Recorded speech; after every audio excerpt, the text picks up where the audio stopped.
Recém-nascidos poderão ter como naturalidade o local onde mora a mãe. Ministro da Justiça comunica a senadores a intenção de estabelecer uma nova política nacional de segurança pública. E a audiência pública discute os acordos de leniência, mecanismos de colaboração para empresas infratoras da ordem econômica em troca de redução de penas. Destaques desta edição do Senado Notícias.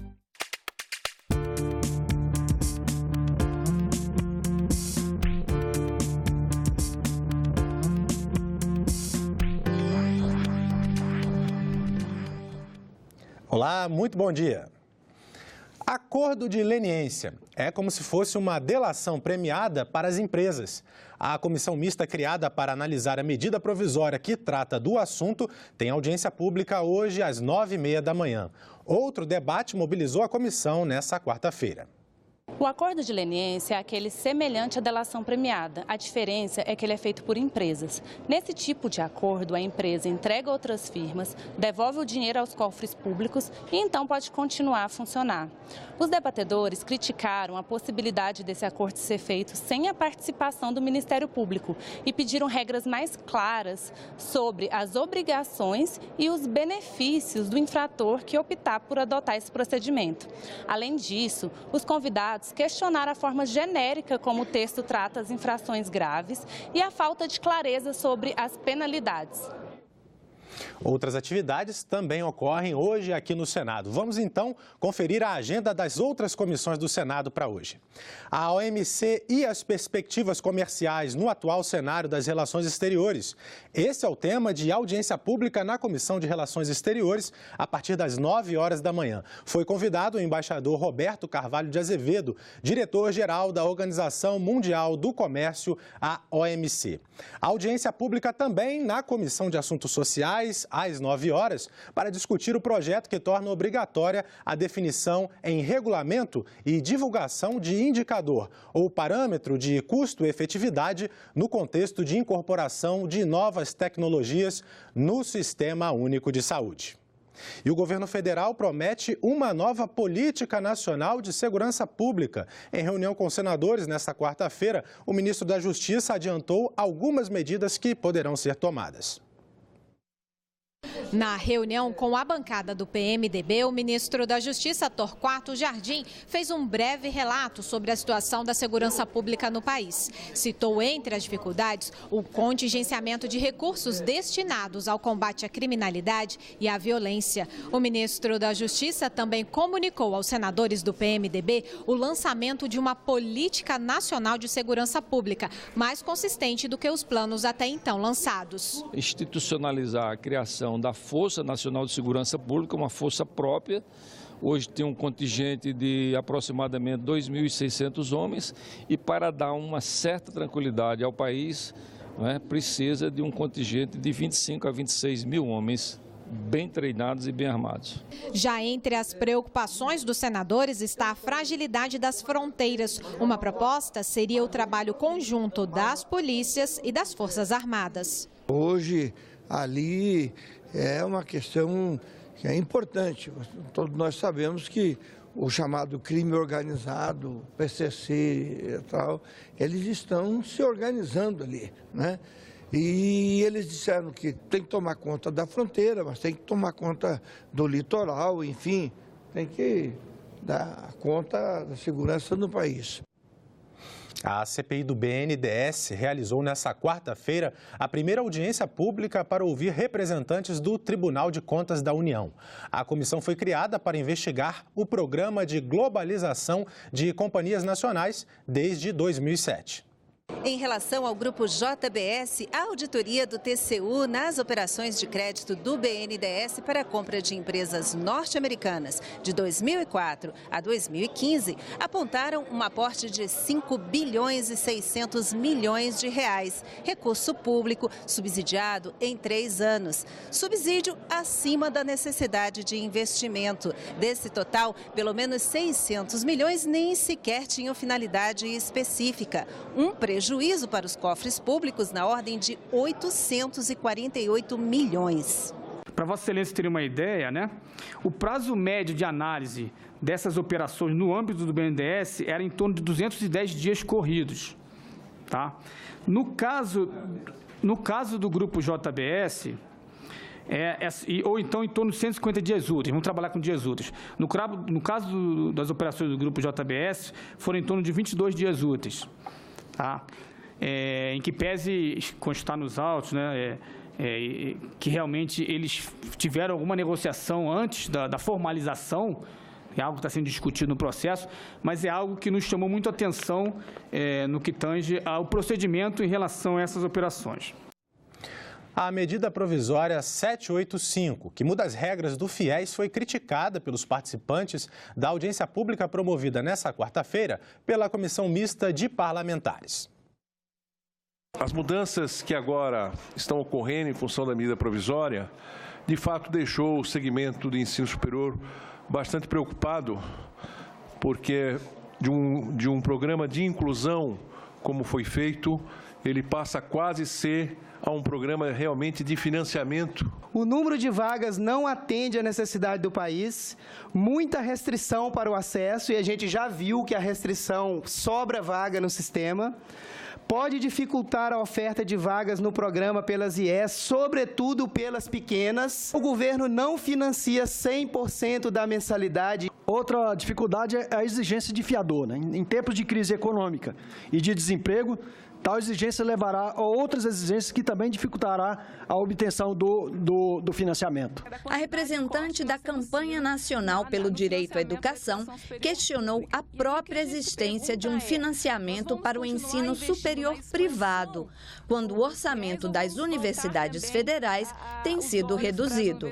Então, hoje nós temos 1 milhão a mais de alunos financiados pelo FIES do que o número de alunos matriculados nas instituições públicas federais de educação. Então, é uma questão que a gente precisa pensar se nós vamos, então, priorizar o repasse da verba pública, né, ou subsidiar esse investimento público para as instituições privadas, ou se também vamos olhar para o processo de expansão das universidades públicas. A universidade privada, que é noturna, é parda e é do aluno trabalhador, se esse aluno não tiver o apoio do FIES, ele não vai estudar na universidade pública branca, noturna e de classe média.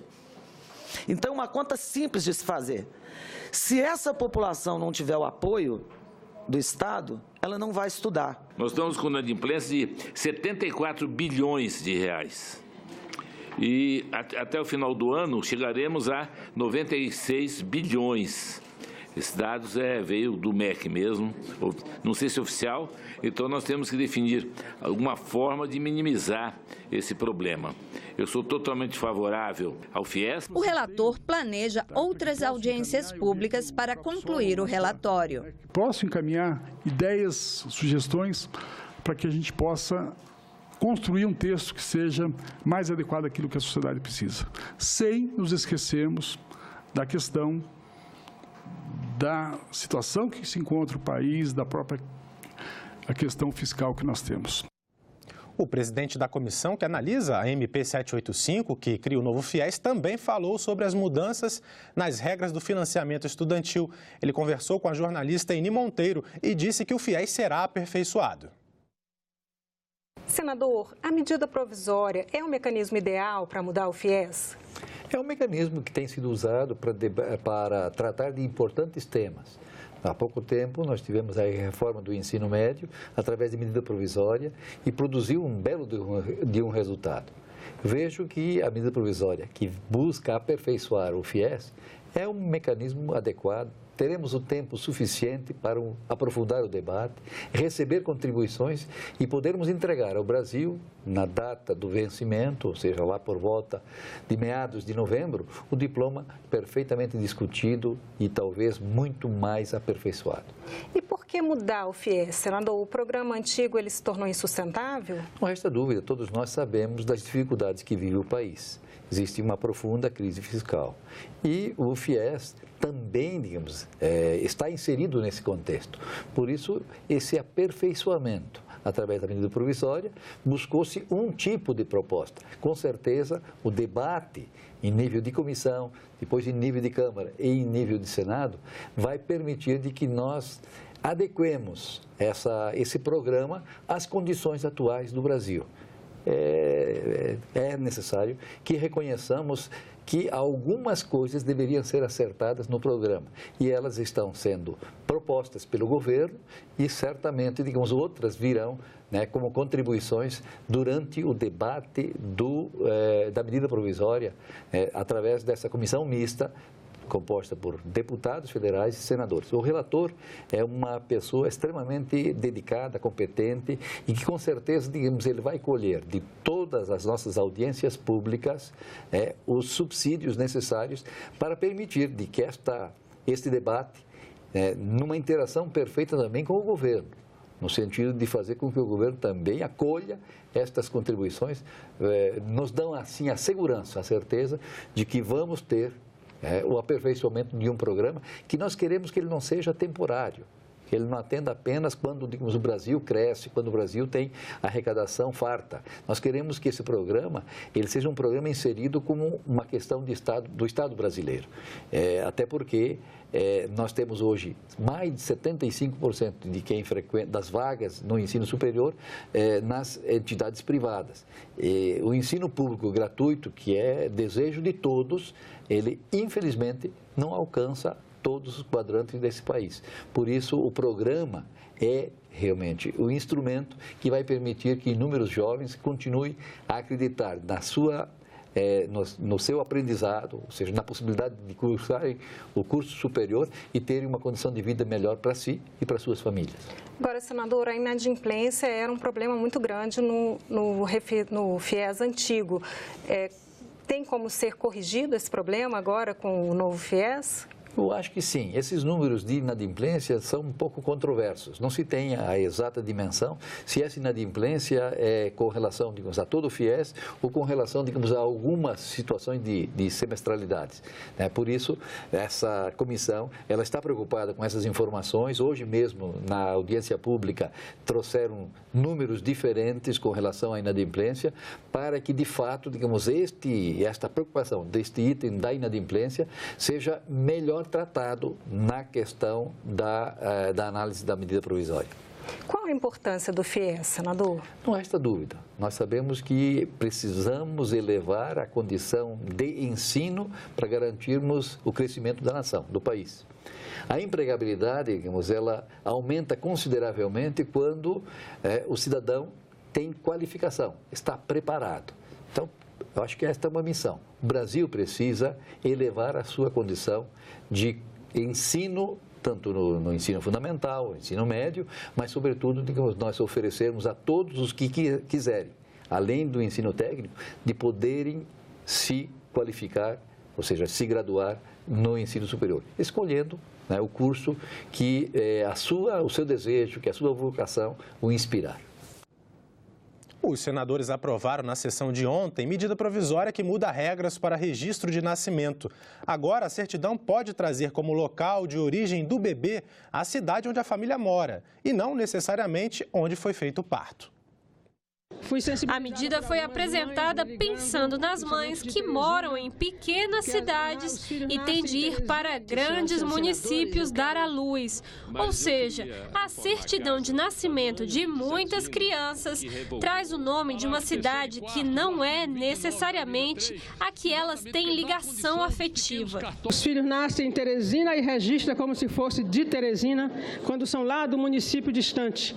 Então isso mexe com a autoestima. A criança talvez nunca mais põe os pés em Teresina, mas na sua certidão tem Teresina. Os senadores aprovaram um destaque ao texto permitindo que cartórios prestem serviços remunerados ao governo. E abrir um espaço para cartórios terem condições de vender serviços para o Estado e prestar informações, porque também tem uma questão do sistema de dados e que é o contrário, é o Estado que tem que aperfeiçoar seus sistemas e oferecer serviços aos cartórios. Dá a condição dos pequenos cartórios, pelo interior afora, poderem também prestar alguns serviços de relevância social, como retirar a carteira de identidade e outros dispositivos em convênio com os governos.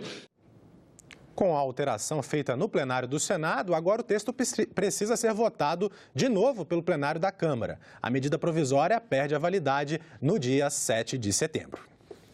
Você pode rever as reportagens desta edição na nossa página na internet, senado.leg.br/TV. Obrigado pela sua companhia e até a próxima.